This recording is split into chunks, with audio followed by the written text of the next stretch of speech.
Strap on your helmet and buckle your safety harness. It's time for the latest racing news and nonsense from around the world with Chad Lunsford and King Tom.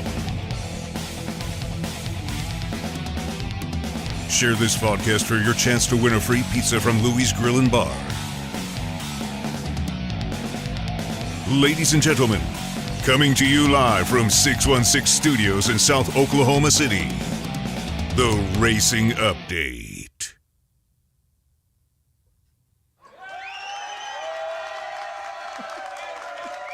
How about that? Thank you. Thank you. Thank you. Very much. Thank you. You Thanks, guys are too kind. Got a new live audience. Got a new intro today. Got a live audience out there. Thank you. Dude, You can sit down now. put your shirt on. It's not that kind of a show. All right. Welcome to the Racing Update. I'm Chad, and this is King Tom, the greatest racing mind of all time. Welcome. Thanks. Ready to Glad go. Good to have you back. And I got to say, I'm a little bit uncomfortable. I didn't intro the intro. Yeah. So I'm a little bit unsure as to what to do with my hands at the moment. But I'm going to pan this Ricky down. Bobby. Again, we appreciate the live audience today and want to remind everybody that if they share this podcast, they have a chance of winning a free pizza from Louis Grill and Bar. And I didn't spell that out in the text today because Facebook has been giving me a hard time about them being a bar. Oh, yeah. Of all the stuff that you see on Facebook, Right. and you can't be a bar. Bars are bad. Right. We don't want to promote that on Facebook No. of all the bad stuff. Just think of the kids. Right. Think of all the children out there watching the Racing Update. Well, how was your weekend? Man, it was great. Yeah? I got to watch MotoGP. So MotoGP that's back. back in action. Yeah, I feel like the whole year is now started. Like, Yeah. welcome 2023. Right. Because it has finally begun. It's kind of like the Asian New Year or something, or Chinese New Year, whatever it is, where Yep. It doesn't start on January 1st like it does for everybody else. Yep. And I also saw that the Funny Car Chaos was this weekend. So Yeah. they finally got that race in. That was good to see that.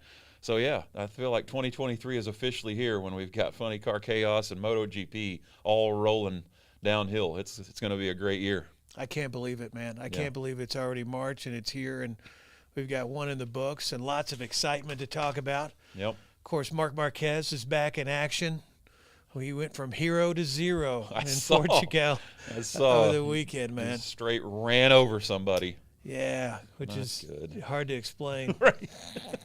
I mean, that was crazy the way that when he hit that guy in front of him, it just slung him right into the Portuguese guy, right? Or where were they at? Oh, yeah. That's part of the problem is he was in Portugal. When you're in Portugal, you don't want to run over the Portuguese guy. Don't just broadside the Portuguese guy No, going into man. the corner. Yeah, that's And a bad for look. our fans out there that aren't familiar with Portugal, don't do that. Don't go to Portugal and run over their hopes and dreams, man. Yeah. Because they kept saying, they must, like 100 times saying something about how he's the dark horse favorite for winning the championship this year, maybe even winning the race. I don't know. Yeah. I'd laughed when I heard that because I don't think he stands a chance. But, yeah, he's off to a bad start. Yeah, I heard the announcer saying that it was so loud they couldn't even hear anything over the crowd because the Portuguese guy was leading at the beginning of the race and all this good stuff, and then Marquez just absolutely wipes him completely out. Looked like he might have even gotten a little hurt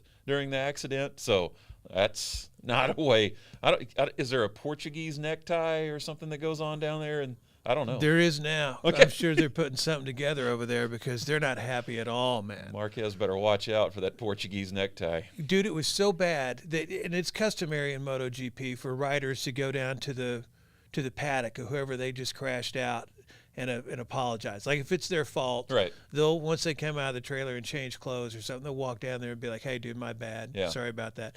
And you could kind of read the body language from the guys in the paddock that were like, "Yeah, hey, that's great, but yeah, it's time for you to go."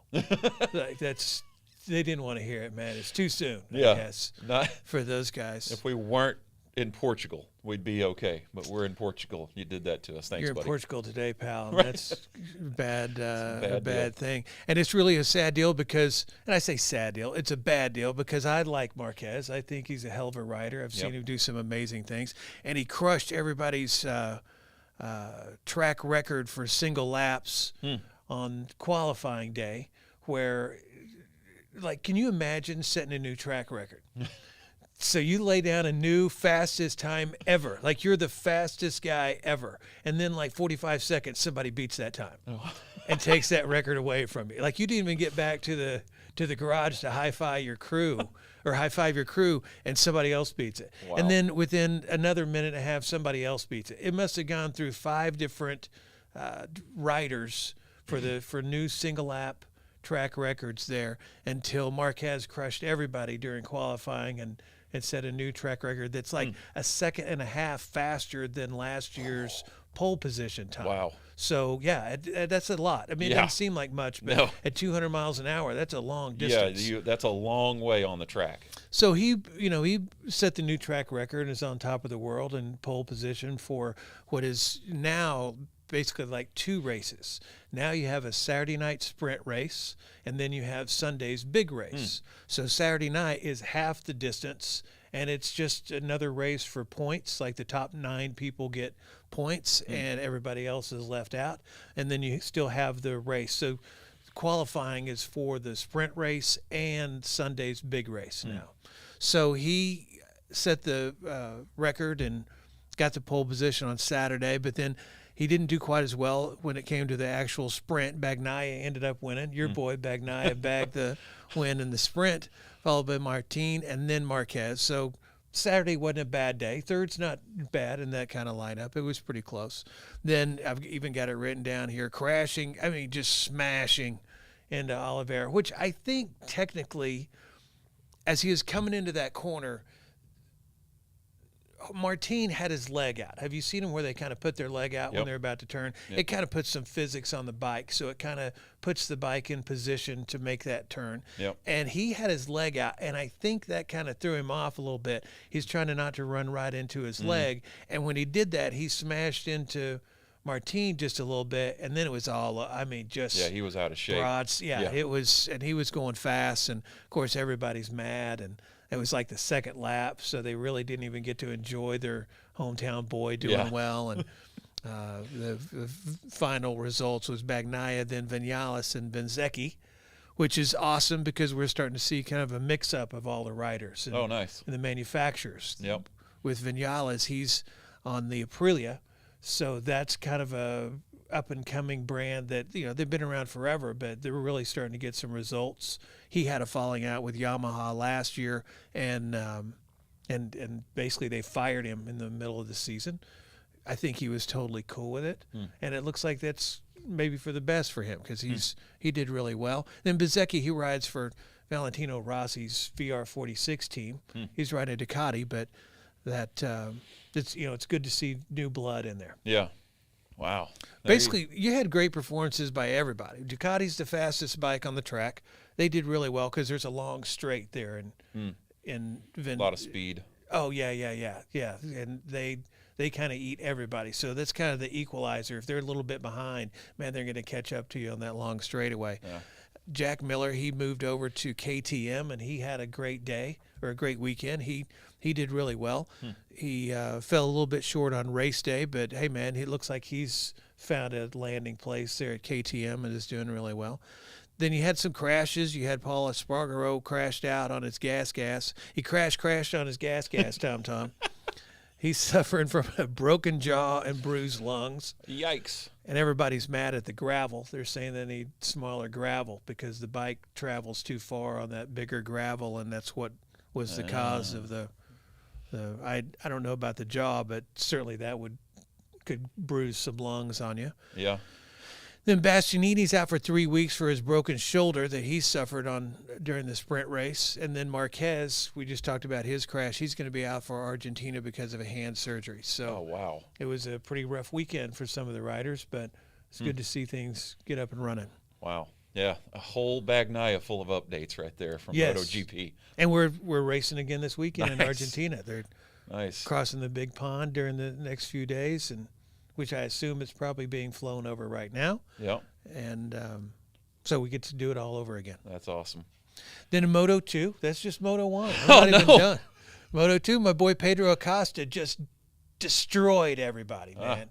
I call him Paco because the abbreviation is, his name is Pedro Acosta, but it's PACO for, so on it the looks like screen. Paco. Yeah, Yeah. so it's more fun to Yep. root for Paco. Paco's He better. dominated the whole thing, beating Canet. It doesn't even matter he came in third because he led basically after the first lap all the way through. But the insane race was the Moto 3 race where, I don't know, they had a lead pack of like 5 or 6 different riders, and so the lead changed throughout the race over and over and over again, several times within the single lap. So Oh, it's wow. always fun to see that happen when they're really mixing it up. Yeah. You get a whole group of different guys who are doing battle there. And then Daniel Holgado ended up winning the thing over David Munoz and Diego Moreira. But, okay, so like, Holgado wins the thing. Like, it's over. And again, like, you got 5 or 6 different guys stacked right behind him. Then, bam! Just a dude, Joel Kelso. And I'm not familiar with Joel, but we are now because he smashed right into the back of him. Oh, no. He had Holgado slowed down because he won the race. So He's waving. He's totally waving, doing his salute to the crowd and all that. And oh boy came up behind him and just looks like he was not paying attention, which is a terrible thing to do. And then he was grabbing his tear off. So he had his helmet turned and was grabbing his tear off to pull his tear off, which I'm not sure why you would need to do that at the end of the race anyway.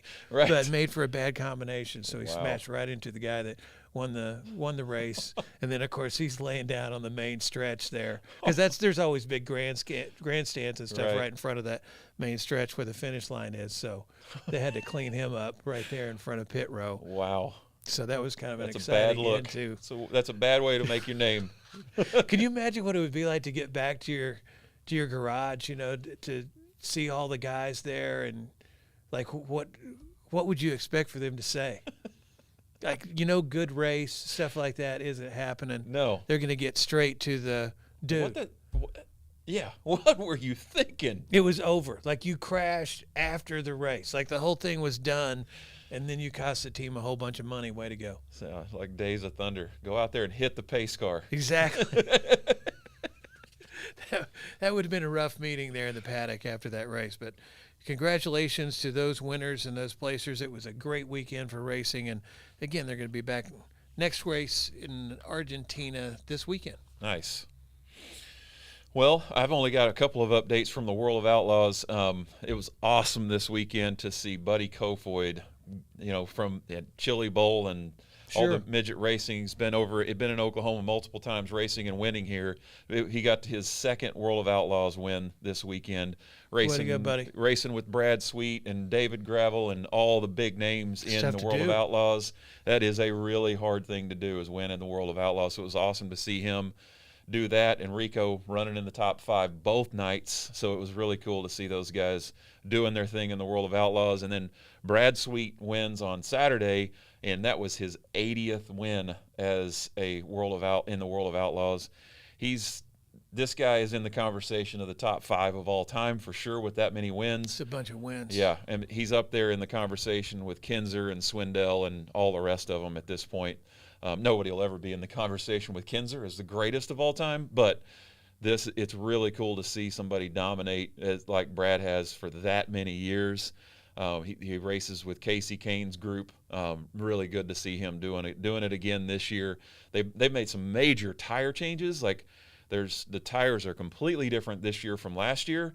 And in a sprint car, as you know, those big giant rear tires, that makes a huge difference. Got to be a big difference. And Brad was talking about after the race how that tire change has really just brought the cars back to his kind of driving style, and you can make a lot more adjustments. And he said the cars are so much easier to tune now with the new tires and so forth.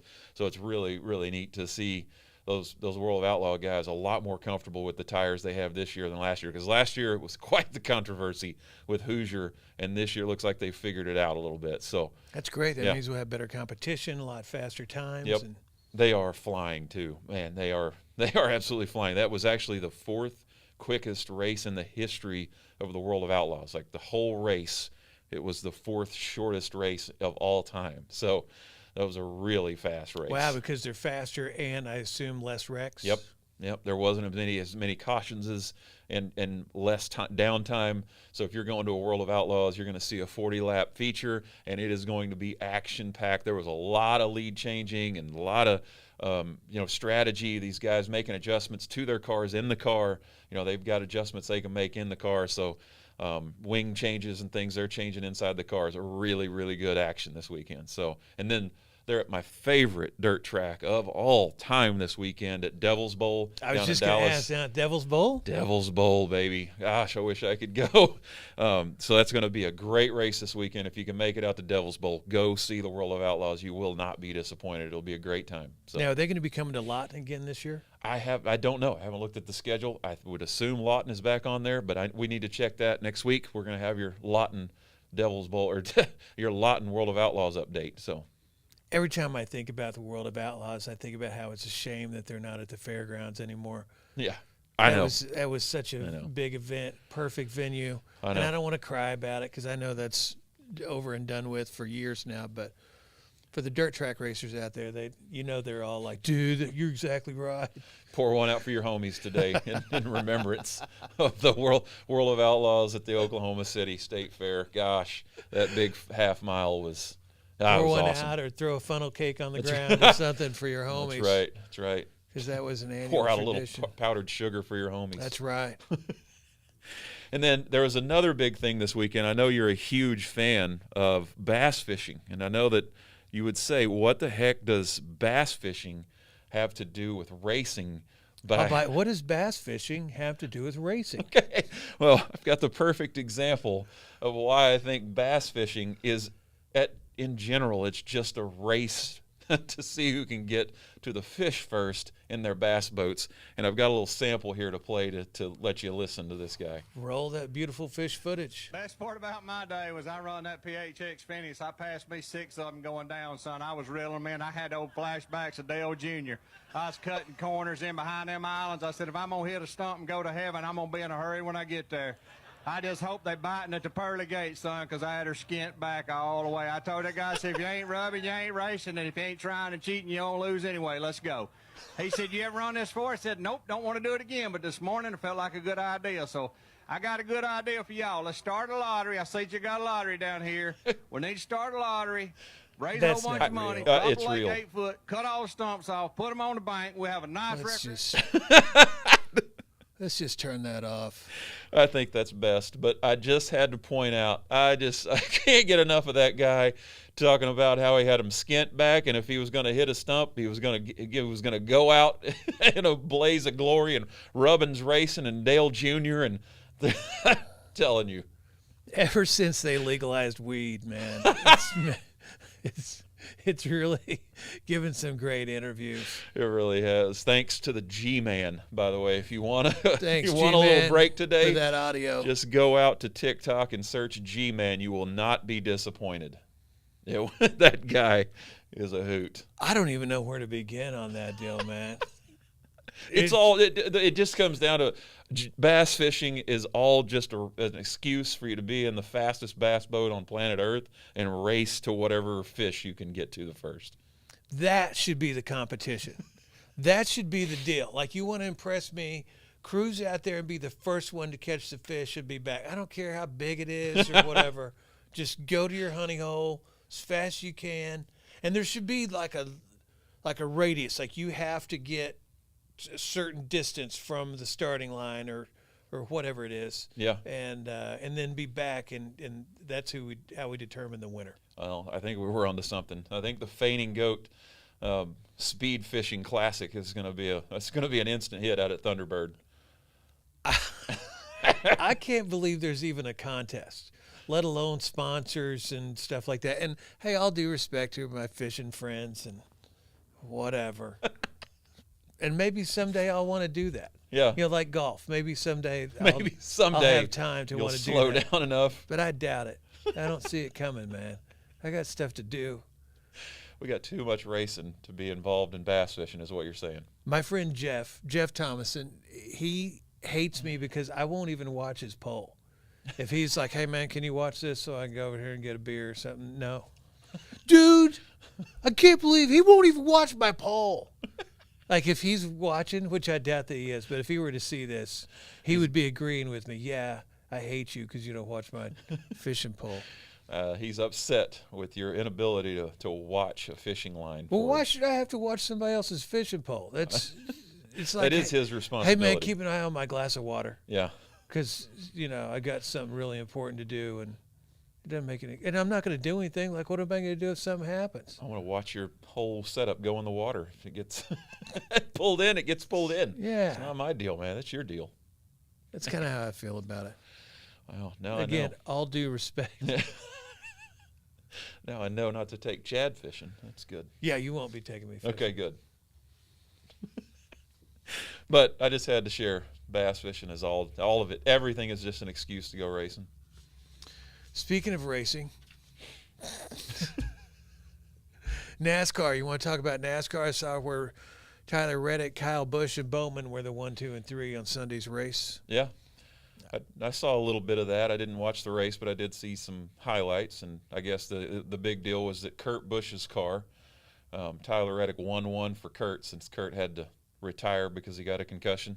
That's the big deal for the weekend or something. I don't know. Yeah, that was a big deal. I guess I missed that part. Yeah, it was that monster car that Kurt used to drive. So good for Tyler. Way to go. I hate Tyler Reddick, but whatever. I did see where Zane Smith's trucks caught fire during his victory donuts. Yeah, you do burnouts and you burn it all the way down. I like you already. Time to burn the donuts, Yeah. man. Now, and we did miss something from last week. Did you see the guy that got penalized by NASCAR? I think it was during like the Busch race. It's what I call it, the Busch race. I don't know what they call it now, but it's the Saturday race. The Cup race. No, not the Cup race. The Cup Oh. race is on Sunday. This is the Okay, I'm Saturday sorry. race, right? Yeah, it's like the. I'll think of it here in a second. Xfinity, I don't know what they call it, something now. Anyway, he got penalized and they told him to take his car to the garage because he had stuff falling off of his car. He just stopped at the start-finish line and got out and left his car on the start-finish line. This guy is a baller. Just, you know what, Why NASCAR? did he do that? Because he was pissed at NASCAR for calling him out. He didn't think there was anything wrong. He should have kept racing. They told him to take it to the garage, so he just parked it on the start-finish line and walked across and said, to heck with y'all. I'm just going to walk this. I'm just going to park it right here in the middle of the track You and big walk it across. baby. I'm opening up the page here so that I can see if We can see what? see if somebody can tell us what the name of that series is. Oh, gosh. But he just left it right there at the start finish line? Yeah, he just parks it right there and said, hey, y'all come get this because I'm not taking it to the garage. If NASCAR wants to penalize me, I'll just park it right on the starting line. And then, of course, I think he got suspended for the race this weekend or something because NASCAR was mad at him. Well, yeah, they're going to be mad at you. That is kind of Hey, hazardous. man, you can't park there. There are cars on the track, and he just stops it out there in the middle of right on the start-finish line and just walks all the way across the infield grass to the freaking pit wall. It was awesome. You know that'd be a long walk, though. It was. Because that'd be one of those things where you're like mad at the moment. Watch, I'll show them. I'll just, Right. And then it takes a few seconds to crawl out of the Yeah. car. Then do I take my helmet off? And now I'm walking, and now it's a lot farther across there than what I was thinking it was going to be. So then you're worried about what's your posture like? Do I have my chest out? Am I strutting? Am I Dude, walking too fast? He was pretty confident in his decision, and he was committed all the way back. He even jumps out of the car and gives the peace sign and just walks to the garage. It was Wow. pretty baller I can't move. believe I didn't see that. Yeah, no, it was the highlight of NASCAR for last week. I missed that. Yep. But I did see where Jimmy Johnson is going to compete at Le Mans. Yeah. That's, You were kind of talking about that a couple weeks ago. yeah, the and how project. I forget what Project 45. I'll have to look at my notes on that because it's been a minute since I thought about it. But yeah, NASCAR is taking a NASCAR, basically. It's a NASCAR to Le Mans to compete in and really compete at Le Mans in a class. So it's a really freaking awesome idea to promote NASCAR kind of worldwide. Of all the ideas they've had, like racing in Mexico and all that kind of stuff. That's great. But running at Le Mans and actually doing good at Le Mans would actually that might turn some heads down there. So that's going to be interesting. It'll be interesting to see if they can do any good. Yeah, but it's interesting because that car, I think it's Project 56. Yes, Garage 56. That thing is actually like 1,000 pounds lighter than a NASCAR. It's got all these fairings and wings all over it that NASCAR will never have because it's not in the rule book, right? Okay, so they're decking it out. They are decking this thing out. It is a NASCAR, but it is super lightweight. The gas tank's in the middle of the car instead of the back for weight balance, and they've done a lot of engineering to actually be competitive at Le Mans. They've already admitted they probably are not going to win their class, but they can at least go out and be competitive in a NASCAR with, Porsches and things like that. That's all they focus on. They're not sedans, Sure. Turned into race cars. Yeah, there's like years NASCAR. of science that has Right. gone into their performance there. Yep. So that's why I thought when we first talked about NASCAR putting a car out there, I thought, wow, Yeah. that's gonna be a stinker. Yeah, just take a 4,400-pound NASCAR and run it at Le Mans. Yeah, you're not going to do very And well. go over there all like USA redneck, Yeah. like, I'll show y'all how to race, and then you just get destroyed No. by some dorky guy with Yeah. a dorky name With- and his with in his Porsche. Yeah, he drove up in driving gloves to the racetrack, not in his race car, in his street car with driving gloves on. That guy. Oh yeah, Yeah. fingerless driver's gloves. Fingerless. Yeah. If you're gonna do it, go fingerless, man. With the little holes in the knuckles, right? They had to have Oh the little- yeah, yeah. That's how you know they're driving gloves and not just homeless gloves. Right. Not just weightlifting gloves you picked up off the street.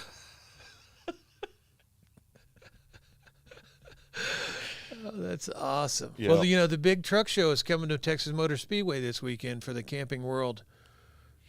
I don't know, Truck Series or Camping World Truck 4000 or whatever. That's happening at Texas Motor Speedway, but the Cup Series is going to be in Richmond, Virginia. Oh, that's interesting. They split them up a little, huh? My notes say Richmond, but I'm pretty sure it's Richmond for the Toyota Owners 400. Toyota owners, they get in on the action? Only the owners. Oh, okay. You can't just be a fan. You got to Gotcha. be an owner to be a part of that 400. Yeah. Richmond Raceway. Yep, 400 laps, 300 miles. Another endurance race coming up on Sunday. Tune in for 4 hours. Whew. That's a lot of NASCAR, man. That was too much NASCAR for one racing update. So what else is cool? NHRA, got some NHRA news. Yeah, the last Arizona Nats. Yes. Yeah, the last one. It was sold out, by the way. I don't know if anybody caught that again, but Gainesville, there wasn't a parking spot to be had in Florida at the last NHRA race, and now at the last NHRA race in Arizona, they're going to shut this track down for whatever reason because it's owned by the Indian tribe, and then the governor was there this weekend. I don't even know. Property value, man. Yep. But whatever the case may be, they're going to shut down another racetrack, and it was sold completely out. The stands were just packed full of race fans on Sunday to watch the finals. I just don't get it. Why are we shutting tracks down when they're producing that kind of revenue? Everywhere. Yeah. Everywhere, man. It seems like we've taken a lot of losses over the past few years. And, Yep. a lot of people get mad and stuff, but it's all property value. Yeah. And you were here when we had the Bannisters on, when they talked about the complaints and Yep. stuff. People buy property around the racetrack, which doesn't make any sense to me. If you're going know. to buy property around the racetrack and then cry. Yeah. But it's not like it's every single night. It's just on the weekends, man. Right. And then just go to the races. I mean, you live close to the racetrack, man. Yeah. That would be awesome. Yeah. But it comes down to property value basically, and that stuff's worth a fortune because the city's grown out around that. And Yeah. one now thing that rubs against another. I've had a chance to sit here and think just a little bit while you were talking about that. Like I was thinking Madison epidemic, right? It's something going on. But I think what I'm going to do is I'm going to blame this on the sassy man epidemic that my daughter brought up to me. I don't know. Have you heard of the sassy man epidemic? No, I'm not familiar with Sassy Man. Yeah, the sassy Just man. like Slender Man? No, it's even worse than Slender Man. It's actually guys in public that will wear pants from Lululemon, like apparently, and then And then that's also, those are the same guys that go to Starbucks in the that's first great. place. Okay, if you go to Starbucks, you're on a slippery slope down the sassy man You're epidemic. right on the edge. If you're Yeah. going to Starbucks. And But you're buying $10 ordering coffees. your stuff with like goat milk or oat milk or whatever's not coming from a cow.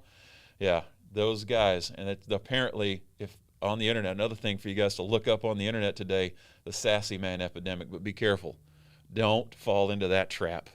Keep the racetracks open. For crying out loud, we don't need any more sassy men. We need racers. We have plenty of sassy men. That's right. You won't catch a sassy man at the NHRA races, is what I'll tell you. So It's doubtful. I don't think there'll be any Lululemon pants out there. no, not at all. Now, maybe this weekend at Lucas Oil International's at the In-N-Out Burger Pomona drag strip. Oh, Now, you might have a few sassy men out there. It's L.A. that's true. Maybe, but still, you're going to a drag race. It's not that kind of drag race, okay? No sassy men showing up, Chad. Which, just like we said last week, be sure to contact Governor Stitt to tell him that we need drag shows, not to outlaw the drag shows. They're closing down all over the country, and that's, I don't know, we're bound to have some constitutional rights when it comes to dragways and drag shows and stuff. So I think we do. I think you should Stop the hemorrhaging. absolutely, express your American right, right? absolutely. In fact, I'm going to give you the number next week. I'll Okay, give you the good. number for We need his an office email so you address can call him. and a phone number for next week. Absolutely. I think calls are the best. That way you can really rant before they shut you off. But Yep. yeah, this weekend you had Justin Ashley doing a kind of with Rick Ashley, it's a Rick roll, so I guess it's a Justin roll on everybody out there in Top Fuel. Robert Height took Funny Car. Camry Caruso took Pro Stock, and then all the way down to Chad Axford in Top Dragster. Yeah. And I'm only telling you that because his name is Chad, so I want to throw that out. Got to shout out all your Chads. Absolutely. Well, So the- there's no Kings No in there. Oh, there's Thomas Bayer. Okay. He won Super Comp. So. Okay. Yeah, a little bracket racing. I like Yeah. it. The coolest thing I saw at the NHRA was that Pro Stock, that was the second female to ever win a Pro Stock race. Camry, I think you said her name is. Yes, Camry Caruso. That was really awesome. Looks like her dad was part of the deal, like putting together the Pro Stock entry to get her to race, but to see her pull off Pro Stock win, that is a big deal. It is freaking hard to huge win deal. any of the pro classes, but Pro Stock is extremely hard to win. So that was really cool to see a rookie get out there and get after it. So that's I'm awesome for surprised her. that she's only the second girl to do that. Yeah, there's been in other classes, yes, but in Sure. Pro Stock, it's only Erica Enders who is a dominating Sure. force. And then Camry got that win this weekend. It was really cool to see that. So Well, and it's kind of a big class. Like there's a lot Yeah. of Pro Stock, so that's why I'm I guess a little bit surprised that Yeah. she's only the second. yep. And maybe I'm thinking about Erica. So she's had so much success. Maybe I just thought she was 3 or 4 different chicks. Yeah. Yeah, she has enough success to be considered a group of women in the NHRA. There's no doubt about that. Good for you, Yeah. Camry Caruso. Yeah. You can feel at home at the Toyota Owners 400 this weekend in Richmond because she's a Camry. Oh, I'm sorry, that was a terrible joke. I didn't even put that together. It was so bad. I'm going to segue right out of that and get into Tulsa Raceway Park Nice. because, they had their first midnight drags over the weekend. Johnny and the team had everything rolling up there for the midnight drags. So it looks like they had a good time. Nice. Big crowd showed up and lots of cool stuff going on there and tons of photos. So be sure and like the Midnight Drags on Facebook as well as Tulsa Raceway Park. But they have a specific page for Johnny and the Midnight Drags so you can catch up with all the action. Awesome. Then also, hey man, big news about the throwdown in T-Town. I even printed out the flyer here because Nice. we got such big news. We had to cancel one of those events down in Texas because of rain. So you know what that means? That means a 4-day double race at the Spring Throwdown in T-Town. Nice. 10,000 to win, 10,000 to win in pro modified. $7,500 to win, $7,500 to win in funny car. big money. Everybody. It's 2 different races over the course of 4 days. Wow. That is a good value right there. Go see some racing at Tulsa Raceway. Even the junior dragsters, Yeah. double race. Fireman, what else you want to know? Top dragster, double race. Top sportsman, double race. Do we have any junior dragsters? We do. Nice. We do. Double race. For pro junior dragsters, double race. Sportsman junior dragster, Wow, double we've got race. 2 classes of Yes. junior dragsters. They're not messing That's around. big time, man. So they got a huge event. It starts on May 10th and runs all the way through May 13th. Yeah. Which I know is we have plenty of time, but you save your money, get everything ready. Admission is free. You get free tickets right now Nice. at TulsaRacewayPark.com or at just go to TulsaRacewayPark.com. Yeah. That'd be the easiest Stubwire is the online vendor there, but they'll have a link to Tulsa it. Raceway Park. That way you know you're getting the tickets from the track. Go right there. Look at all that info. We have gates and racing times for Wednesday, gates and racing times for Thursday, gates and racing times for Friday, gates and racing times for Saturday. It's going to be mayhem. That's awesome. Starting on Wednesday, you can get your fill of pro mods and funny cars, and gosh, that's awesome. It's going to be awesome. Yeah. Keith is stoked about it. And he's kind of got this all set up. And Nice. again, we're going to start on Wednesday, and we're going to be racing on Wednesday, not just warm-ups, man. Racing on Wednesday and Thursday and Friday and Saturday. Nice. So That's pack awesome. a lunch, man. Make a four-day weekend out of it. Heck yeah. So I got one last thing. I think we could probably end on this. Thunder Valley, they had their first bracket race of the weekend. Oh, yeah. I heard from some folks there. I'm kind of connected in. Sure, you're in the know. Timing equipment completely failed. They thought they had everything dialed in. Ah, man. And everything failed, but they got it back up and running and pulled the race off. And they made the announcement that they're going to buy because timing has been an issue at this track for quite some time. They're buying a whole new setup with top-of-the-line equipment. So everything's going to be replaced at Thunder Valley. So and I've heard, by the way, from a lot of the racers this weekend, the track prep was actually good at Thunder Valley, if you can believe that. So, Good for them. Yeah, because I guess they got all that equipment from Houston. Yep. And got that working. But it's more of just an attention to detail. Like, now that they're in there, somebody news that brought along a breath of fresh air for Thunder Valley. They're not Tulsa Raceway Park, but well, but there's only one Jimmy Bowles that's anyway. right. That's right. Jimmy's the king. But they're trying, and it's really good for just for them. Oklahoma and the local racing scene in general that we have this track trying to do the right thing. It's really cool to see. So I'm pumped about that. And I will be out to Tulsa Raceway and Thunder Valley this year to go race the car. So it's going to be fun. That will be fun. Yeah. I'm glad to hear that they got. I mean, I'm sorry to hear they had problems, but I'm glad to They overcame. hear that they overcame it and Yep. stuck in there. Because it'd be easy just to walk away when Yeah. you got timing problems. Yeah. It'd be one of those things where it's like, man, if I just drop what I'm doing right now and run out the door and jump in my car, Yep. they'll stop talking about me by the end of the week. That's right.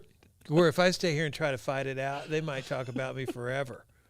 Yep. So hats off to them because I would probably just set it down and run. Yeah, and apparently it was all due to a lightning strike. So that really stinks to have everything dialed in and then get hit by lightning. Oh, and I was going to ask if they had any problems with rains and stuff, but ironic that a lightning strike caused damage what at got 'em. Thunder Valley. Yeah, of course. Something in the cosmos there. There is. Okay. Well, That's hey, it. that's all I got for today, man. I'm just going to kind of end this abruptly. Yeah, like we always do.